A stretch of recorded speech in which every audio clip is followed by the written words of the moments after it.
this is Ken at Capital Advantage Tutoring. It's my job to get you past the Series 7 exam and the SIE exam. Well, a lot of people have trouble, and it shouldn't be that bad, but I'm going to go through the process of opening an options account. Well, at least what you need to open an options account for someone else, if you're a registered rep. And we'll go through it all, because I think if you get an idea of what it looks like and what everything is, it makes it easier to remember. Because I always use that. I came up with an acronym, DATO 15, right? Disclosure, then approval, then trade, then options agreement 15 days later. So we're going to go through all that stuff, and I'm going to show you everything. So this way we see it, and then you know what it looks like, and then boom, it's easy to remember. Let's get into it, babies. Also, if you like what I'm doing, please hit subscribe, like, and share this shit. It helps. Okay, so I already have an account, and it's already approved, so I can't run through it, but I'm going to show you what we have to do. So I'm going to share screen. Okay, so this is Schwab, the account I have. This is what you're going to fill out. I'm not going to go heavily deep into everything. I'm just going to let you see what it looks like, okay? So obviously, account number, if you have one. What's your strategy? Are you going to put margin in the account or not? Options trading, are you going to do covered? Now, here's the thing. If you use margin, I'll explain the difference. That if you open an options account, you don't always have to use margin. If you're like level 0 or the lowest level where you're just buying calls or buying puts or doing covered calls with a long position, you won't have to do margin. Anything beyond that, you might. But if you're going to do spreads or straddles or uncovered options or even covered puts, anything where you're short, you would need a margin account. So a lot of times they put the margin and the options application together. So this is what's going to happen. You're going to get the application, and you're going to go over with the rep, and the rep is going to explain to you the different levels of what you're doing. Okay. And I have another screenshot where we'll talk about the different levels. Well, actually, let's just talk about it now. So these are the different levels. So see, I'm up here right there. So whatever. So now the lowest level is if you just want to do cover calls or hedge a position, not speculative, hedge a position that's limited risk. It means your own stock, and you're either selling a call or buying puts. That's the lowest level. That's almost always a yes. If you can basically own it and have an account, you'll get the limited risk. A little bit more is buying calls and puts without having a stock position. That's more speculative, okay? Growth, income, and speculation. You don't need margin for this either. You can have it. If you want to go higher, you want spreads and straddles, you will need margin, okay? That's for income and speculation. So if you're going to, spread, sell a call, buy a call, or buy a call, buy a put, those are going to require margin. And then the highest one, the unlimited risk, is you can do any option. Sell naked calls, you can do short straddles, ratio rights, all that stuff. You will absolutely need margin for that. And that's going to, again, for income or speculation, which is kind of where options are, right? Income, speculation, hedging, not a lot of reasons to do them. I mean, not a lot of different reasons. There's a million reasons to do them, but the main three things are like, do I want income? Do I want to speculate? Or am I going to hedge? I mean, that's kind of what we're doing. So those are the 4 levels of options. Now, the ROP, when you're filling out this account form, let me go back to this.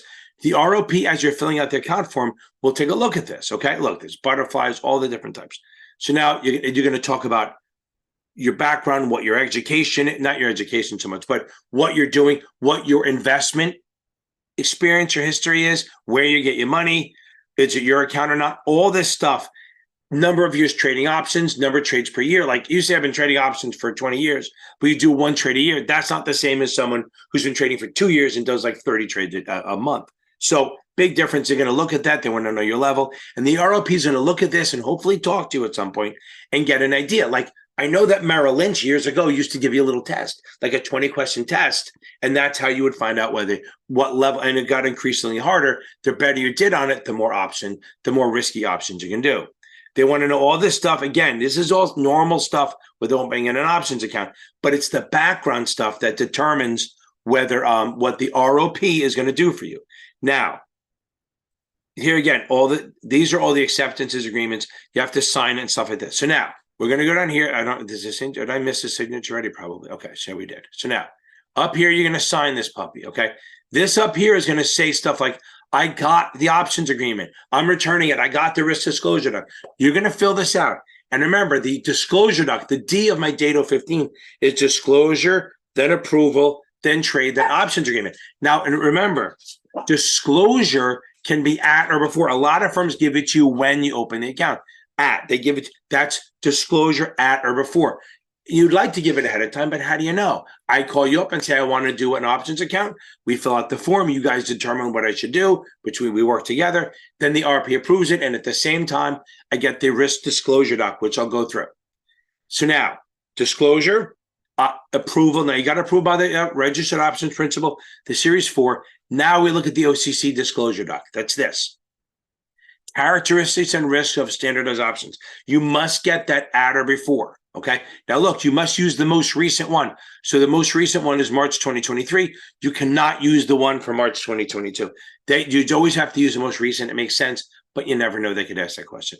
Now, what's in this? Let's talk about this. So if we go right to the top, a lot of it just crap, just saying blah, blah, blah. But what's interesting, it doesn't talk about risks, but it gives you basically like there's all different types of options that we talk about. Physical delivery, they explain what an option is. They explain, what buying one, what selling one is.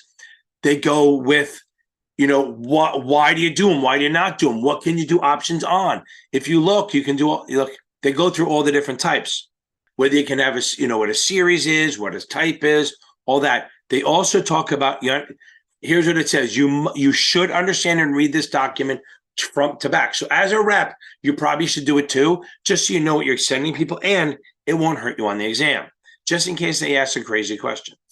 So here, this is what they do. They kind of just go through with examples of how to explain an option, like an option holder, someone who has the right. If you're a writer, you're obligated. And if you exercise, a holder exercises, the writer gets assigned, okay?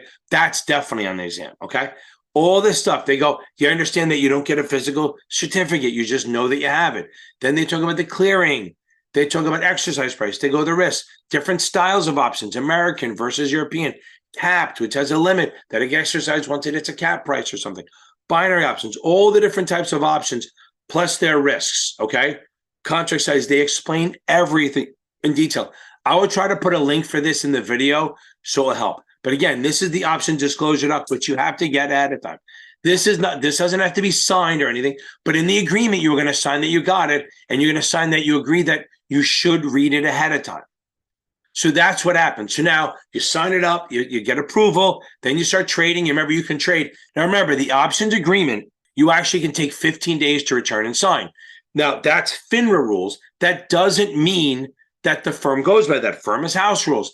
Like they can say, no, you have to have it signed before you can trade. Almost like, the whole thing about, do you have to sign the new account form? No, the principal has to, the customer does not, but find me a firm that doesn't require that. Okay. Also, what's the other one? Do you have to get a social security number? No, you have to make every available effort, but find me a firm that doesn't require the social security number up front because there's too much problems. So the house rules, and then FINRA rules. So again, this is part of the agreement, the options application agreement. They mention this a bunch of times, okay? See, it says the copy was sent when your account is approved, at or prior.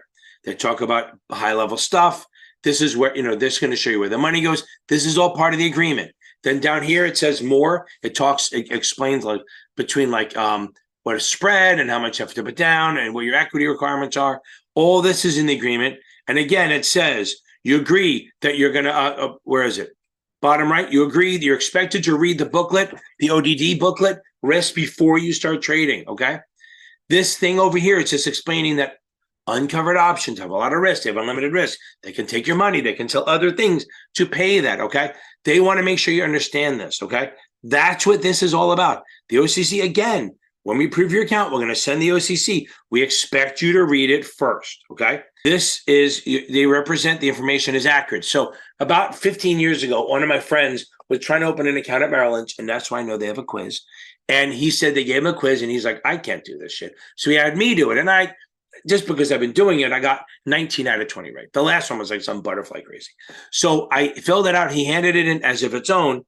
And they started coming up with these crazy scenarios. And he's like, sure, he was making money. He didn't care. He didn't understand any of it. But they didn't know that. They thought he knew what he was doing until finally it came out when he asked a question. And they're like, wait, how could you ask that question if you know options? So it all came out. He said he had somebody fill it out for me. He didn't rep me out. But then what they did was they had him sit down and fill it out in between the ROP and the rep, and then they knew he could just do cover calls and stuff like that, and they went back to just normal stuff. So that's why you have to be accurate on this. If you try to lie on it and say you're more experienced than you are, you may start be allowed to do things that could hurt you. So understand, going back to this thing for a second, if you are only allowed to do cover calls, and this is absolutely going to show up on the test, I've seen it 3 or 4 times and heard about it. If you are allowed to do covered calls, and your client calls up and says, hey, I want to sell an uncovered call. Now, normally the rule is if your client says they want to do something, you have to do it. This is one of the situations where you don't, okay? Because they're allowed to do cover calls. You cannot jump off a cliff and do short uncovered calls. They can't do it, okay? You will say no. Now, if he goes, wait, I want to start trading them, you can bring your ROP and they can evaluate and decide if he's willing to do that. But jumping from limited risk to unlimited risk is a big jump, okay? That's not going to happen overnight. They'll probably go to moderate and then say, okay, we'll do that for a little while, then increase. Then if you show well, we'll do the unlimited. They're not going to just, you're not going to let you jump from one to the other. But the important thing is, if you get an order from a person who's only allowed to do cover calls and you want to do something on the level 2 or 3 or 4, you say no, you cannot let them do that.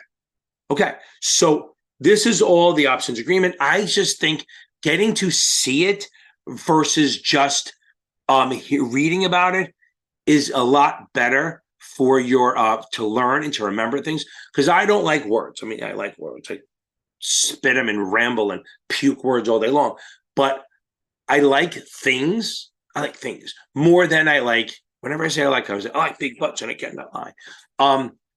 I'm a bigger fan of seeing things than memorizing words, because if you see something, it's much easier to remember it and not think of it as just trying to memorize. It's actually something you understand. Okay, everyone, thank you very much. That's the whole options. Remember, date 15, disclosure, then approval, then trade, and then the options agreement 15 days later. Don't fall for that question where they go, oh, we got, oh, you know what? Let's do it. I'll show it to you. Okay, so look at this. Number 32. Which of the following statements is true as it relates to new options account and initial trading? Okay, so we go with an option trading form must be approved prior to trades being entered. An options trading form must include the customer's tax bracket. A customer with an options trading experience is permitted to provide an approved options agreement form with another firm. These are all the things we just showed you. And the characteristics and risks of standardized option disclosure document must be signed and returned within 15 days. So everyone we go over jumps on this motherfucker.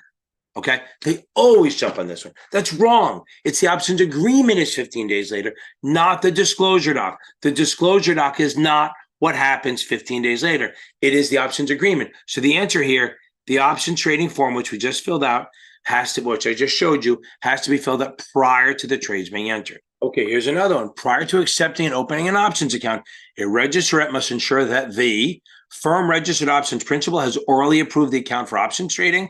The customer has been furnished with the appropriate options disclosure doc. The background and financial information upon which the firm approved the customer's account has been sent or given to the customer for verification, or the RR firm has obtained a written agreement from the customer stating that he's aware of and agrees to be bound by FINRA rules applicable options contracts. Okay, well, look at all this. What do we need? It has to be, we have to make sure that they've gotten the options disclosure. You can't open the account unless they got it, because remember, approval means it's open, so you have to have the disclosure doc at or prior. So the answer is B. And C sounds like a right thing, but that's actually that's for like the new account. Boom. Okay, that's the whole thing, is that they're going to have to do that for a regular account. If you feel this is not the same thing, so for a regular open account, like a regular customer account, you will get all the information and then send it usually within 30 days, out of a rule, to the customer to verify that it's all true.